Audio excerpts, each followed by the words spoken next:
Hello दोस्तों, आप सभी का स्वागत है हमारे यूट्यूब चैनल कविंदर भैया पर।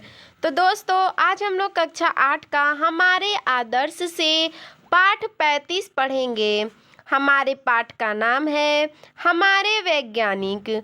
तो दोस्तों, आज हम लोग इस वीडियो में 3 महान वैज्ञानिकों के नाम देखेंगे। जैसे में पहले हैं सर सीवी रमन, ठीक उसी प्रकार दूसरे हैं डॉक्टर होमी जहांगीर भाभा और एक और वैज्ञानिक है जिनका नाम है एपीजे अब्दुल कलाम। ठीक है, तो आज हम लोग इन तीनों वैज्ञानिकों के नाम देखेंगे। ठीक है, और इस पाठ से सारांश देखेंगे। ठीक है, तो चलिए देखते हैं। सबसे पहले सर सीवी रमन थे। चंद्रशेखर वेंकट रमन का जन्म 7 नवंबर 1888 को तमिलनाडु के तिरुचिरापल्ली नगर में हुआ। इनके पिता चंद्रशेखर कॉलेज में अध्यापक थे। रमन ने चेन्नई के प्रेसिडेंसी कॉलेज से एमए की डिग्री ली। पढ़ाई पूरी करने पर इन्होंने लेखा विभाग की परीक्षा पास की और कोलकाता में डिप्टी अकाउंटेंट जनरल का पद प्राप्त किया। देखिए दोस्तों, ये जो है सर सीवी रमन, इनका जन्म 7 नवंबर 1888 ईस्वी को, जो तमिलनाडु के इनके नगर का नाम था तिरुचिरापल्ली। ठीक है, तो इनके पिता जो थे चंद्रशेखर कॉलेज में अध्यापक थे। रमन ने चेन्नई में प्रेसिडेंसी कॉलेज में इन्होंने एमए की डिग्री ले ली थी। फिर पढ़ाई पूरी करने पर इन्होंने लेखा विभाग की परीक्षा पास करके ये कोलकाता में डिप्टी अकाउंटेंट जनरल के पद पर प्राप्त हो गए। इन्हें ये पद मिल गया इस पद से। ठीक है, आगे देखते हैं। इस पद से त्यागपत्र देकर कोलकाता से भौतिक शास्त्र के प्राध्यापक बने। फिर उसके बाद इन्होंने इस पद से त्यागपत्र दे दिया और ये कोलकाता से भौतिक शास्त्र के प्राध्यापक बन गए। आगे देखते हैं। कोलकाता विश्वविद्यालय के प्रतिनिधि के रूप में ये लंदन में आयोजित सम्मेलन में गए। लौटते समय ये समुद्र के पानी को देखकर सोचने लगे कि यह नीला क्यों है। देखिए दोस्तों, जितने भी वैज्ञानिक होते हैं उस पे खोजबीन करते हैं कि आखिर ये ऐसा क्यों है। तो ये भी जब कोलकाता विश्वविद्यालय के प्रतिनिधि के रूप में ये लंदन में आयोजित सम्मेलन में गए, तो इन्होंने लौटते समय देखा कि जो समुद्र का पानी है वो नीला है। तो इन्होंने सोचा कि आखिर ये पानी नीला क्यों है। आइए देखते हैं फिर इन्होंने क्या पता लगाया। सर सीवी रमन ने वैज्ञानिक शोध से पता लगाया कि प्रकाश यदि पारदर्शी माध्यम से गुजरेगा तो उसकी प्रकृति में बदलाव आएगा। यही कारण है कि सूर्य की किरण के प्रकाश को पानी परावर्तित कर देता है, इसलिए समुद्र का पानी नीला दिखाई देता है। देखिए दोस्तों, इन्होंने यह पता लगाया कि अगर पारदर्शी माध्यम से, ठीक है, यदि अगर कोई प्रकाश जो है पारदर्शी माध्यम से गुजरेगा तो उसके प्रकृति में बदलाव हो जाएगा। ठीक है, यही कारण है कि सूर्य की किरणों में, ठीक है, सूर्य के किरणों के प्रकाश को पानी परावर्तित कर देती है, इसीलिए जो समुद्र का पानी है वो नीला दिखाई देता है। आगे देखते हैं। सूर्य के प्रकाश के इस प्रभाव को रमन इफेक्ट के नाम से जाना जाता है।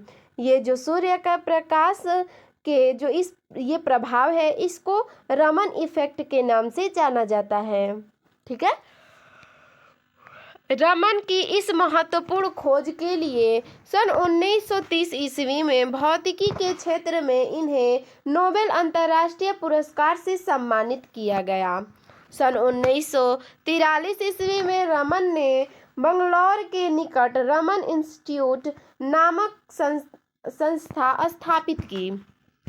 देखिए दोस्तों, इनको एक नोबेल अंतर्राष्ट्रीय पुरस्कार से सम्मानित किया गया था। तो नोबेल अंतर्राष्ट्रीय पुरस्कार से सम्मानित कब किया गया था? तो 1930 ईस्वी में। ठीक है, 1943 ईस्वी में रमन जो थे वो बेंगलोर के निकट रमन इंस्टीट्यूट नामक संस्था को स्थापित किया था।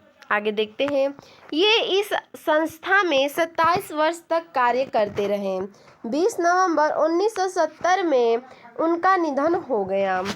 देखिए दोस्तों, ये जो इंस्टीट्यूट नामक संस्था स्थापित किए थे उसमें इन्होंने 27 वर्ष तक कार्य किया और इनकी मृत्यु 20 नवंबर 1970 को हो गया। आगे देखते हैं, अगले हमारे वैज्ञानिक हैं डॉक्टर होमो जहांगीर भाभा। तो आइए देखते हैं इन्होंने क्या किया है। डॉक्टर होमी जहांगीर भाभा का जन्म 30 अक्टूबर 1909 ईस्वी को मुंबई के पारसी परिवार में हुआ। इन्होंने इंटर मुंबई से पास किया। कैम्ब्रिज विश्वविद्यालय से 1930 में इन्होंने बीएससी पास की और 1934 ईस्वी में पीएचडी की उपाधि प्राप्त की। देखिए दोस्तों, इनका जन्म कब हुआ था? तो 30 अक्टूबर 1909 ईस्वी को। कहाँ? तो मुंबई के जो पारसी परिवार है उसमें हुआ था। ठीक है, जो ये डॉक्टर होमो जहांगीर भाभा हैं, इन्होंने इंटर मुंबई से पास किया था। कैम्ब्रिज विश्वविद्यालय से 1930 में इन्होंने बीएससी पास किया और 1934 में इन्होंने पीएचडी की डिग्री प्राप्त की। आगे देखते हैं, सन 1940 में भारत आए और फिर उसके बाद ये 1940 ईस्वी में भारत आ जाते हैं। ठीक है, आगे देखते हैं, इन्होंने Bangalore Indian institute of science संस्था में अंतरिक्ष किरणों पर शोध किया। इन्होंने बताया कि बाह्य अंतरिक्ष से आने वाली किरणों के कण बहुत छोटे और तेज गति से चलते हैं। ये पृथ्वी के वायुमंडल में हवा में मौजूद परमाणुओं से तेजी से टकराते हैं। देखिए दोस्तों, इन्होंने क्या बताया? इन्होंने बताया कि देखिए, पहले तो इन्होंने इंडियन इंस्टीट्यूट ऑफ साइंस संस्था जो अंतरिक्ष किरणों पर शोध किया है। ठीक है, इन्होंने यह बताया कि जो अंतरिक्ष में आने वाली किरणें हैं, जो बाह्य किरणें हैं, उसके कण बहुत ही छोटे होते हैं लेकिन उसकी गति बहुत ही अधिक होती है। ये पृथ्वी के वायुमंडल में हवा में मौजूद परमाणुओं से तेजी से टकरा जाते हैं। इस टक्कर से परमाणुओं में इलेक्ट्रॉन अलग हो जाते हैं। ठीक है, इन्होंने बताया कि इस जो ये टकराव होता है इससे परमाणु में जो मौजूद रहते हैं इलेक्ट्रॉन, ठीक है, इलेक्ट्रॉन अलग हो जाते हैं। अलग हुए इलेक्ट्रॉन में एक और कण मेसान होता है। इस प्रकार प्रत्येक वस्तु छोटे छोटे परमाणुओं में निर्मित होती है और जो ये अलग हुए इलेक्ट्रॉन है वो एक कण जिसका नाम है मेसान, ठीक है, होता है। इस प्रकार प्रत्येक वस्तु छोटे छोटे परमाणुओं में निर्मित हो जाते हैं। आगे देखते हैं, आगे है परमाणु के नाभिक में प्रोटॉन कण होते हैं। देखिए, जो परमाणु होता है उसमें एक जो प्रोटॉन कण, ठीक है, उसके नाभिक में प्रोटॉन कण होता है। ठीक है, नाभिक के चारों ओर इलेक्ट्रॉन घूमता रहता है। ठीक है, इस नाभिक के चारों ओर इलेक्ट्रॉन घूमता रहता है। आगे देखते हैं, प्रोटॉन, न्यूट्रॉन और इलेक्ट्रॉन में ऊर्जा की मात्रा अधिक होती है। इस प्रकार भाभा ने दुनिया के अंतरिक्ष की इन किरणों का रहस्य अवगत कराया। फिर इन्होंने बताया कि जो प्रोटॉन, न्यूट्रॉन और इलेक्ट्रॉन है वो ऊर्जा का मात्रा अधिक होती है। ठीक है, इस प्रकार इन्होंने अंतरिक्ष के बारे में इन्होंने दुनिया को बताया है, इसके बारे में जानकारी प्राप्त कराया। सन 1948 में डॉक्टर भाभा परमाणु शक्ति आयोग के चेयरमैन बने। इनके कुशल निर्देशन में अप्सरा, सीरस और जर्लिना नामक रिएक्टरों की स्थापना हुई। देखिए दोस्तों, इन्होंने सन 1948 ईस्वी में परमाणु शक्ति आयोग के चेयरमैन बन गए। ठीक है, इन्होंने कुशल निर्देशक के अप्सरा, सीरस और जर्नलीना, ठीक है, जर्नलीना नामक रिएक्टरों की स्थापना हुई इनके समय में। ठीक है, आइए आगे देखते हैं। इनके निर्देश में सन 1936 ईस्वी में ट्राम्बे परमाणु बिजली घर स्थापित हुआ। 18 मई 1978 के दिन राजस्थान के पोखरण स्थान पर शांतिपूर्ण उद्देश्य के लिए परमाणु विस्फोट किया गया। ठीक है, देखिए दोस्तों, क्या हुआ कि इनके निर्देशन में ही जब वो थे तभी 1936 ईस्वी में ट्राम्बे परमाणु, जिसे बिजली घर कहते हैं, ठीक है, वो स्थापित हुआ 18 मई 1978 के दिन। उस दिन क्या हुआ था कि राजस्थान के पोखरण स्थान पर शांतिपूर्ण उद्देश्यों के लिए परमाणु विस्फोट किया गया था। आगे देखते हैं। नाभिकीय परिवार का भारत विश्व में छठा राष्ट्र बन गया। इन्हीं की देन है कि जो नाभिकीय परिवार है वो भारत के विश्व में छठा राष्ट्रीय बन गया। आगे देखते हैं। विज्ञान के क्षेत्र में भाभा के योगदानों के लिए इन्हें 1942 में एडम्स पुरस्कार, 1948 में हॉकिंस पुरस्कार और 1954 ईस्वी में पद्म भूषण की उपाधि दी गई। सन 1966 ईस्वी में भाभा की विमान दुर्घटना में मृत्यु हो गई।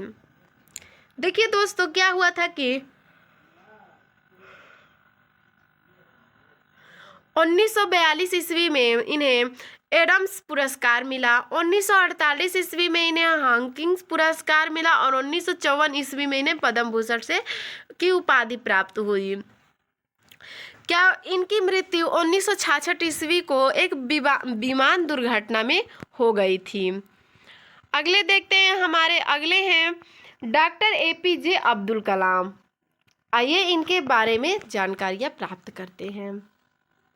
इनका पूरा नाम अब्दुल पाकिर जैनुल आबदीन अब्दुल कलाम है। ठीक है, इनका पूरा नाम आप लोगों ने देखा। आइए आगे देखते हैं।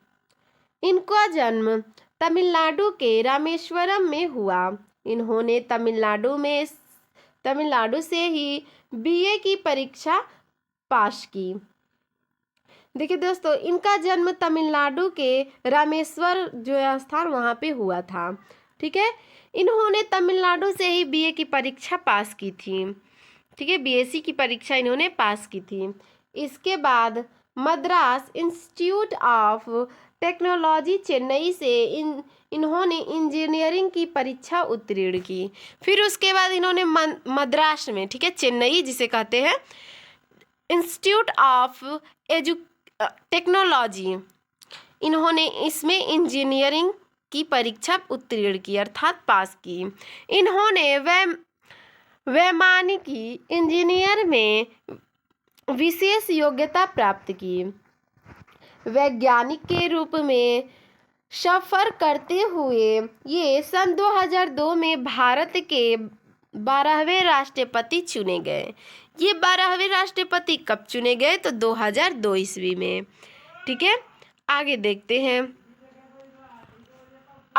आगे कि अब्दुल कलाम ने कड़ी मेहनत और लगन से प्रथम उपग्रह प्रक्षेपक यान SLV-3 का निर्माण किया। ठीक है, देखिए दोस्तों, इन्होंने बहुत ही मेहनत की थी। ठीक है, उसके बाद इन्होंने पहला उपग्रह प्रक्षेपक यान SLV-3 का निर्माण किया था। इन्होंने पृथ्वी और अग्नि मिसाइल बनाकर देश को मिसाइल शक्ति संपन्न बनाया। इन्होंने 2 मिसाइल बनाई थी, पृथ्वी और अग्नि। ठीक है, देखिए दोस्तों, इनको जो है डॉक्टर APJ अब्दुल कलाम, इनको मिसाइल मैन के नाम से भी जाना जाता है। ठीक है, तो आप इन छोटी छोटी बातों को ध्यान रखिएगा। आगे देखते हैं। पृथ्वी मिसाइल का वजन 14 टन है। यह जमीन से जमीन पर 250 किलोमीटर दूरी तक शत्रु के ठिकाने नष्ट कर सकता है। अग्नि मिसाइल की ऊंचाई 21 मीटर है। ठीक है, और 16 टन है। वजन इसका 16 टन है। यह हवा से हवा में मार करने वाली मिसाइल है। देखिए दोस्तों, इन्होंने जो मिसाइल बनाई थी पृथ्वी और अग्नि, तो देखिए पृथ्वी जो है उसका, पृथ्वी मिसाइल है उसका वजन था 14 टन। ठीक है, और इसका कार्य क्या था, यह जमीन से जमीन पर 250 किलोमीटर दूर तक शत्रु के ठिकाने को नष्ट कर सकता था। और अग्नि मिसाइल की ऊंचाई थी 21 मीटर और इसका वजन था 16 टन। और इसका कार्य क्या था कि यह हवा से ही, हवा का जो ऊपर हवा में हवा से वार होता है उसमें मार करता था। यह 1200 से 2500 किलोमीटर दूरी तक शत्रु के जहाज़ों या मिसाइलों को नष्ट कर सकता है।